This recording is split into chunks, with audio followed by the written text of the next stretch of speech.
Ada 3 hal penting dalam konteks komunikasi atau menjadi seorang public speaker. Yang pertama adalah si pembicaranya, isi pembicaraannya, dan emosi pada pesan, pada hal yang akan dibicarakan. Kita mulai satu persatu, kita akan bahas dengan pembicaranya. Si pembicaranya dalam konteks public speaking kurang lebihnya harus memenuhi 2 hal. Satu, kriteria teknis dan kriteria-kriteria non teknis. Kriteria teknis itu seperti artikulatif, kemudian bisa menyampaikan maksudnya dengan baik. Saya tidak akan membicarakan soal cadel atau lidahnya pendek atau mungkin gagap atau suaranya serak, karena itu udah kondisi yang menjadi bagian dari diri kita. Hampir, saya ngomong-ngomong tidak mungkin ya, tapi sangat sulit untuk mengubah itu. Dulu cara berpikirnya adalah seorang public speaker atau pembicara publik itu nggak boleh punya, dalam tanda kutip ya, cacat vokal. Tapi sekarang itu nggak terlalu penting. Buat apa suaranya bagus tapi isinya nggak ada? Buat apa suaranya bagus tapi tidak bisa menyampaikan dengan baik isi kepalanya? Jadi teknis itu seperti artikulatif, kemudian tempo yang tepat, kemudian ada istilahnya pitch ya, tinggi rendahnya nada, dan hal-hal seperti itu. Yang buat saya lebih penting adalah justru kriteria-kriteria non teknis. Saya ambil contoh gini. Untuk menjadi seorang pembicara, salah satu faktor krusial yang harus dimiliki adalah kemampuan untuk mengelola dirinya. Saya selalu bilang, kalau kita tidak bisa menguasai diri, kita nggak bisa menguasai acara. Misalnya Anda sebagai seorang MC, misalnya Anda sebagai seorang presenter, misalnya Anda menjadi seorang moderator, misalnya Anda seorang penyiar, atau memandu talk show, atau apapun itu. Kalau kita nggak bisa menguasai kita sendiri, kita nggak akan bisa menguasai acara. Bayangin Anda sebelum menjadi public speaker habis berantem sama pasangan Anda. Kemudian Anda masuk ke panggung masih bawa emosi yang sebelumnya. Kan sering tuh orang keselnya sama siapa, kecipratan ke yang lain. Atau, mohon maaf, misalnya sedang dapat. Kadang-kadang ngasih pengaruh secara emosional, tapi itu tidak boleh mempengaruhi kinerja kita di atas panggung.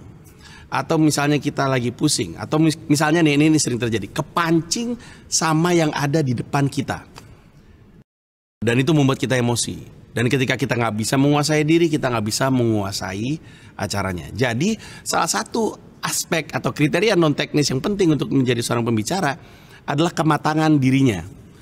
Nah, karena dia harus menguasai dirinya. Masih kalau di ranah yang umum itu biasanya menguasai grogi konteksnya. Jadi kalau misalnya dia nggak bisa menguasai groginya, rasa takutnya dan segala macamnya, dia akan kesulitan bicara di depan publik. Dia harus bisa mengatasi itu. Dia harus bisa mengatasi banyak mata yang ngelihat ke arah dia. Dia harus bisa mengatasi ketika ada mata, ini kaitannya sama emosi ya. Ketika ada mata yang ngeliatin dia terus kayak gini. Gitu.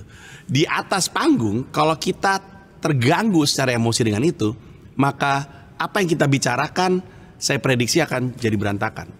Nah ini konteksnya itu bisa luas banget. Bayangin Anda lagi jadi ini deh, seorang orator di sebuah demonstrasi. Sering tuh kita ngeliat kayak gitu. Awalnya ngomong biasa-biasa aja, masih sopan-sopan aja. Kemudian dia kelihatannya tidak mendapatkan reaksi, penontonnya agak berantakan, mulai ngomongin hal-hal yang enggak. Tiba-tiba di atas panggung kita ngeliat ada orang, kok dia bisa ya ngomong kayak gitu, kata-kata yang keluar dari mulutnya tuh di kuping kita tuh, orang kok bisa ngomong kayak gini ya. Nah itu terjadi karena dia tidak disiplin dengan emosinya, dia tidak bisa menguasai dirinya sendiri. Dan itu akhirnya membuat public speakingnya jadi berantakan. Nah aspek lain dari kriteria non teknis adalah kesesuaian. Artinya pembicaranya harus tepat dengan situasinya, harus sesuai dengan situasinya, harus sesuai dengan apa yang mau disampaikan. Ambil contoh, kalau kita mau berhadapan dengan masyarakat yang sekiranya emosional, maka pembicaranya harus disesuaikan.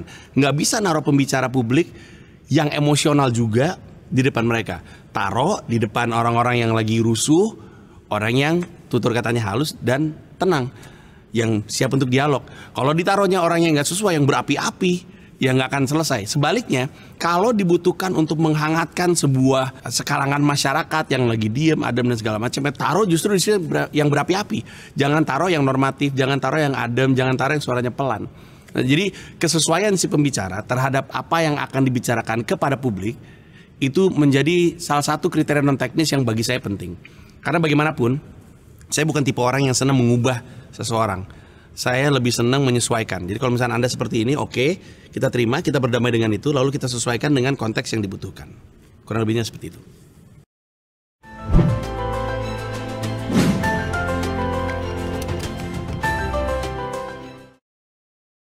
Salah satu faktor yang penting menjadi seorang public speaker atau pembicara publik adalah isi pembicaraannya.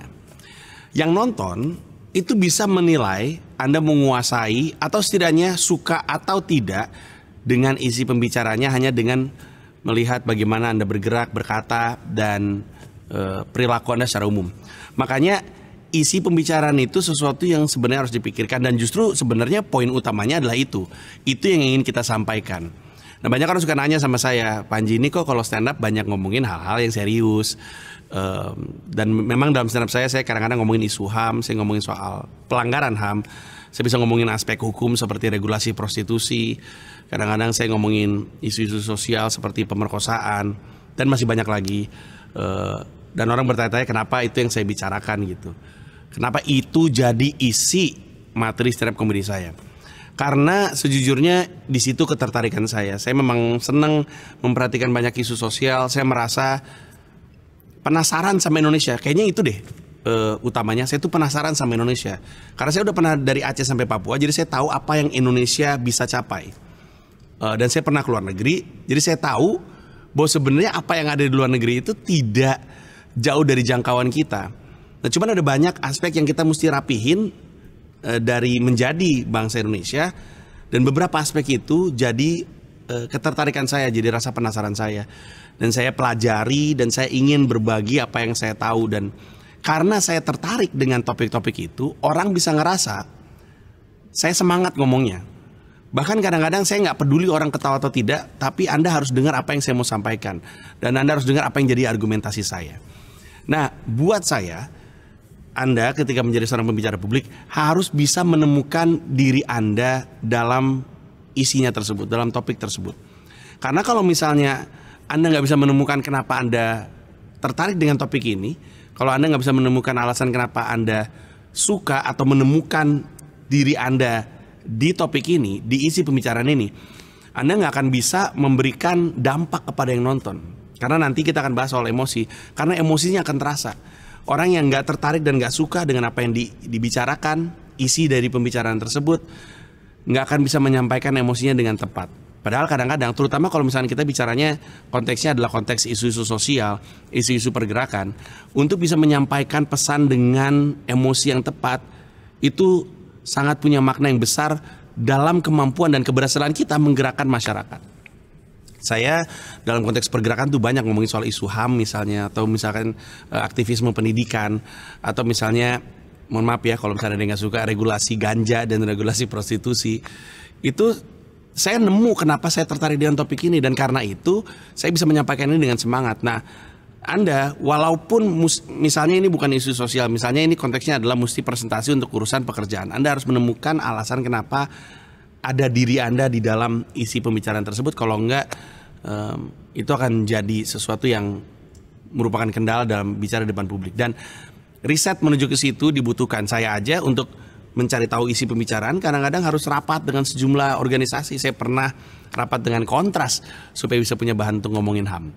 Nah, riset, studi terhadap isi pembicaraan akan membantu Anda memiliki kedalaman dan pemahaman lebih baik terhadap sesuatu yang jadi tujuan utama menjadi seorang pembicara publik.